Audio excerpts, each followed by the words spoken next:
ደጃልን የሚገድለው ነቢይ ማን ነው? ነቢይ ኢሳ ዓለይሂ ሰላም። ነቢዩ ዒሳ ዓለይሂ ሰላም። እሺ ሰሚራ፣ አቤት። በደጃል ግንባር ላይ ምን የሚል ፊደል ነው የተጻፈው? ካፊር። ካፊር። ማሻአላህ ማሻአላህ። እሺ ኡሙ ወይሰን፣ ደጃል የማይገባባቸው ሀገራቶች ማን ማን ይባላሉ? መካ እና ቤተል መቅደስ። መካና መዲና። መዲና።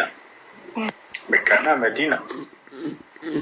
በጣም ጥሩ በጣም ጥሩ በጣም ጥሩ።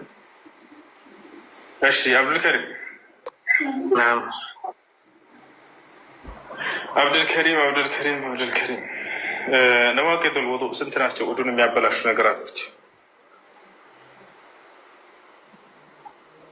በቁጥር ነው ወይስ ልግለጽ? እሺ ግለጽ።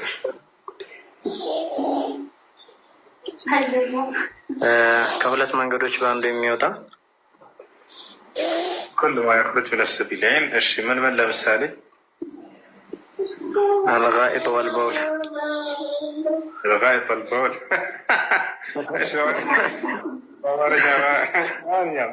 ከሁለት መጸዳጃ ቦታዎች የሚወጣ ማንኛውም ነገር ውዱን ያበላሻል።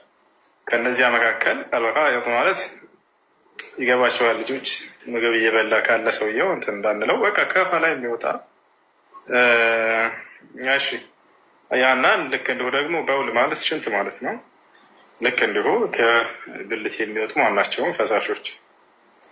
እሺ ጥሩ። ጀማል። አቤት። ጀማል ሰባተኛው ሰማይ ላይ የሚገኘው የመላእክቶች መስጅድ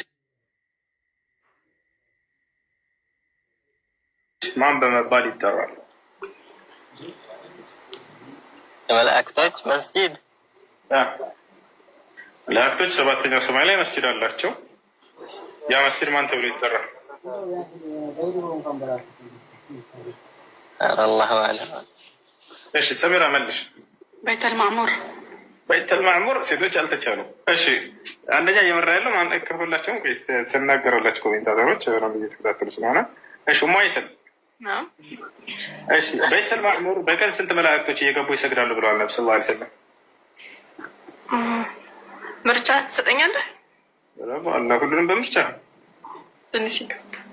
እሺ ቤተል ማዕሙር በቀን ስንት መላእክቶች እየገቡ ይሰግዳሉ ብለዋል ነብዩ ሰለላሁ ዐለይሂ ወሰለም? 7000 ላ 70,000 ሀምሮሃ 17,000 እና